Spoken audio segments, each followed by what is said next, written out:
Tasavvur qiling, hayotingizdagi eng muhim loyiha ustida oylar davomida ishladingiz. Bor kuchingizni, vaqtingizni va resurslaringizni tikdingiz. Ammo marraga yetay deganda kutilmagan tashqi zarba, iqtisodiy inqiroz, sherigingizning xiyonati yoki texnik nosozlik hamma narsani chippakka chiqardi. Shu lahzada ichingizda qanday ovoz yangraydi? Nega doim menda shunaqa bo'ladi? Hammasiga ular aybdor. Omadim yo'q ekan. Agar bu ovozlar sizga tanish bo'lsa, demak siz Shane Parrish ta'riflagan eng xavfli avtopilot rejimiga tushib qolgansiz. Tiniq fikrlash asarining 5-bobida aynan shu haqda. Muvaffaqiyat va muvaffaqiyatsizlik o'rtasidagi asosiy chiziq bu shaxsiy javobgarlik mahoratidir. Deyarli barcha insonlar o'z hayot yo'llarida qachondir qurbon rolini o'ynashadi. Qurbonlar uchun dunyo doim adolatsiz, iqtisodiyot yomon, rahbarlar qattiqqo'l, sharoitlar yetarli emas. Bu yondashuv juda jozibali, chunki u sizni harakat qilish va o'zgarish mas'uliyatidan xalos etadi.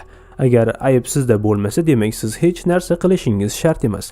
Lekin Parrish aytadi, sharoitni tanlay olmasligingiz mumkin, lekin unga beradigan reaksiyangiz faqat va faqat sizning ixtiyoringizda.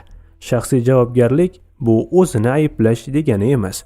Aybdorlik o'tmishdagi xatolar ichida qolib ketish va energiyani so'rishdir. Haqiqiy javobgarlik esa kelajakka qaraydi va insonga kuch beradi. U nega bu sodir bo'ldi emas, endi nima qila olaman degan savolni o'rtaga tashlaydi. Dunyodagi barcha mavjudotlar instinktiv yashaydi. Og'riq sezsa qochadi, oziq ko'rsa intiladi. Faqat inson ongi mana shu oraliq masofada to'xtash, tahlil qilish va tanlash imkoniyatiga ega. Shaxsiy javobgarligi bor inson mana shu bo'shliqni boshqara oladigan tiniq fikrlovchidir. Sizga kimdir qo'pol gapirdimi yoki kutilmagan to'siq chiqdimi, sizda 1-2 soniya vaqt bor. Yo siz ham instinktiv javob qaytarib ijtimoiy avtopilotga ergashasiz yoki vaziyatni o'z maqsadlaringizga xizmat qiladigan tomonga burasiz. Javobgarlik bu aynan shu soniyalarda pultni o'z qo'lingizga olishdir. Keling, professional faoliyatdagi bir vaziyatni ko'raylik. 2 nafar xodim bir xil qiyin topshiriqni bajara olmadi. Javobgarliksiz xodim vaqt kam edi, ma'lumotlar yetishmadi, jamoa yordam bermadi deb o'zini oqlaydi. U o'zini tashqi kuchlar qo'lidagi qo'g'irchoq sifatida his qiladi. Uning rivojlanishi to'xtaydi, chunki u o'zini kamchiliksiz deb hisoblaydi. Javobgarligi bor xodim men vaqtni to'g'ri taqsimlay olmadim. Nega kerakli ma'lumotlarni oldindan so'ramadim? Nega yordam kerakligini vaqtida aytmadim deb o'zidan so'raydi. Bu inson o'zini qiynamaydi. Bu shunchaki axborot yig'adi. U o'z xatosini tajribaga aylantiradi. Keyingi safar u xuddi shu to'siqqa duch kelganida uning qo'lida tayyor yechim bo'ladi. Har kuni o'z xatti-harakatlari uchun javobgarlikni bo'yniga olish insonni murakkab foiz effekti kabi o'stiradi.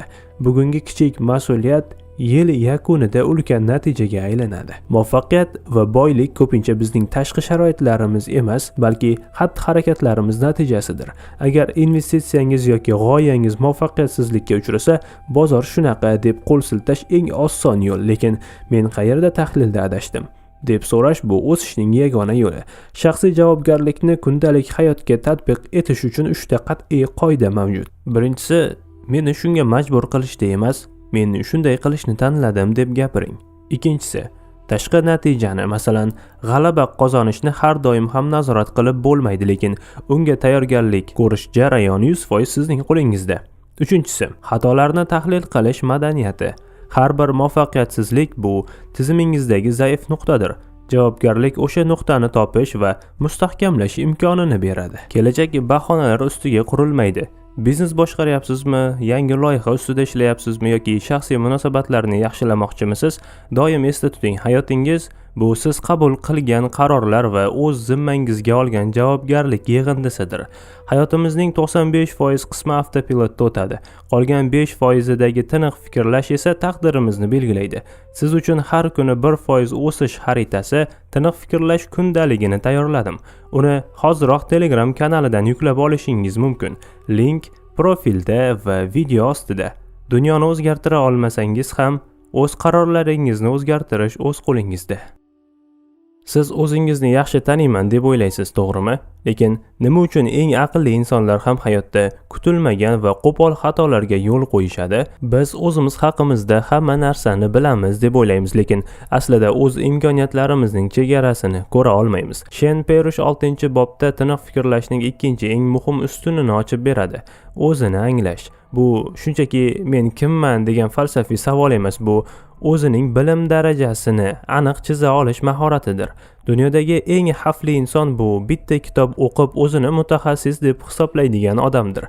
Biz ko'pincha bitta sohada muvaffaqiyatga erishsak, boshqa barcha sohalarda ham birdek aqllimiz deb o'ylab qolamiz.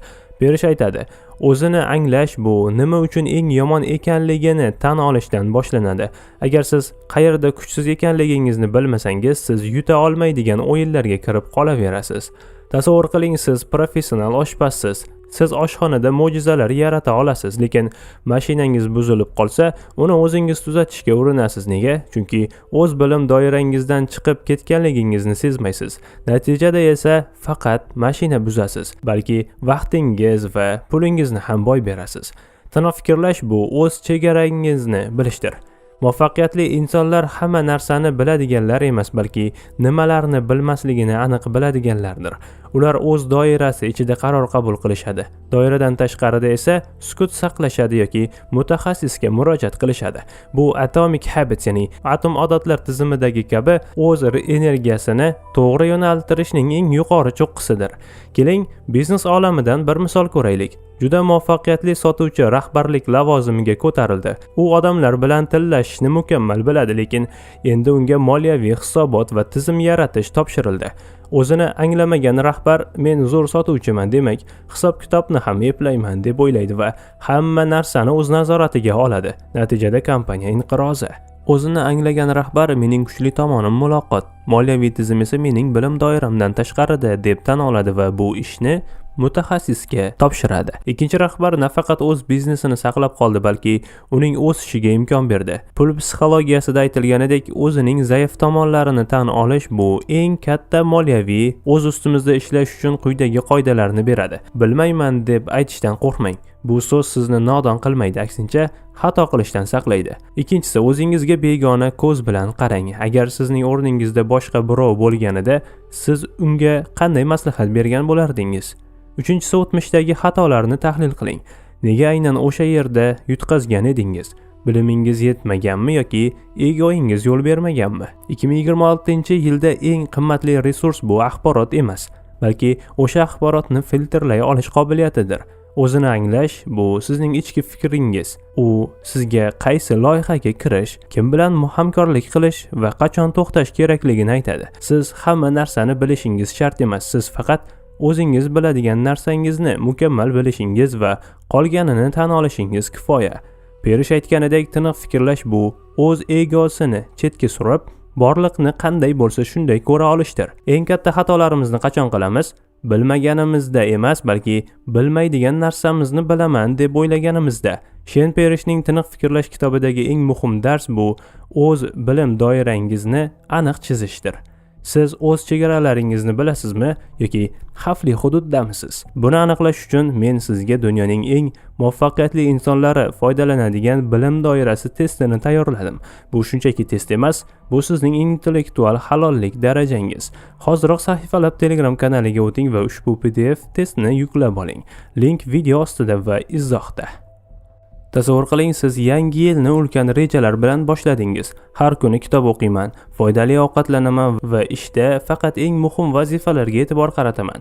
Dastlabki 3-4 kun hammasi ajoyib ketadi, ammo haftaning oxiriga kelib charchagan, och yoki stress holatida bo'lganingizda birdaniga o'zingizni sevimli serialingizni ko'rib, nosog'lom yegulik tanovul qilayotganligingizni sezasiz. Shu lahzada ichingizda afsus yangraydi. Menda iroda yo'q ekan. Lekin Shane Parrish Clear Thinking kitobining 7-bobida sizni tinchlantiradi. Muammo sizning irodasizligingizda emas, balki irodaga suyanayotganingizdadir. O'z-o'zini nazorat qilish bu o'zini qiynash emas, balki irodaga ehtiyoj qoldirmaydigan tizimni loyihalash mahoratidir. Ko'pchilik o'z-o'zini nazorat qilishni tishni tishga qo'yib chidash deb tushunadi. Ammo ilmiy tadqiqotlar va Parrishning tahlillari shuni ko'rsatadiki, iroda bu xuddi telefoningizning batareyasi kabi cheklangan resursdir. Kun davomida qancha ko'p qaror qabul qilsangiz, batareya shuncha tez o'tiradi, kechga borib sizning tiniq fikrlash qobiliyatingiz nolga yaqinlashadi. Parrish aytadi, eng katta o'z-o'zini nazorat qilish qobiliyatiga ega insonlar bu o'z irodasini eng kam ishlatadigan insonlardir. Ular o'zlarini vasvasalardan uzoq tutishadi. Shunda ularga qarshilik ko'rsatishga hojat qolmaydi. O'z-o'zini nazorat qilishning siri irodada emas, balki muhitda. Agar siz uyingizdagi muzlatkichni nosog'lom yeguliklar bilan to'ldirib qo'ysangiz va men ularni yemayman deb o'zingizga va'da bersangiz, siz yutqizib bo'ldingiz. Chunki ertami kechmi iroda batareyasi o'tiradi va siz o'sha yegulikni yeysiz. Haqiqiy nazorat bu qarorni supermarketda qabul qilishdir. Agar uni sotib olmasangiz, uyda unga qarshi kurashishingiz shart emas. Tiniq fikrlovchi insonlar o'z muhitini shunday loyihalashtiradiki, to'g'ri qaror qabul qilish eng oson yo'lga aylanadi. Bu atom odatlar tizimidagi ko'rinarlilik qoidasi bilan hamohangdir. Yaxshi odatni oson, yomonini esa imkonsiz qiling. Keling, ish jarayonidagi vaziyatni ko'raylik. Siz muhim loyiha ustida ishlashingiz kerak, lekin telefoningizga kelayotgan bildirishnomalar sizni har 5 daqiqada chalg'itadi.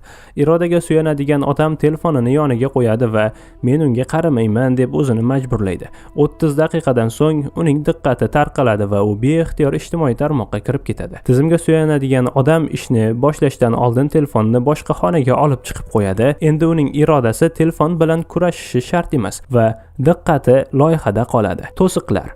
O'z-o'zini nazorat qilishni mukammallashtirish uchun Shane Parrish to'siqlar tushunchasini taklif qiladi. Bu qiyin vaziyatga tushishdan oldin o'zingiz uchun o'rnatilgan qat'iy qoidalardir. Agar unda qoidasi Agar soat 9 bo'lsa, men barcha elektron qurilmalarni o'chiraman. Bu qarorni soat 9 da emas, ertalab tiniq fikr bilan qabul qilasiz. Xaritalarni qiyinlashtirish. Masalan, agar ijtimoiy tarmoqlarda ko'p vaqt o'tirsangiz, bu safar ilovadan chiqib, parolni o'chirib tashlang.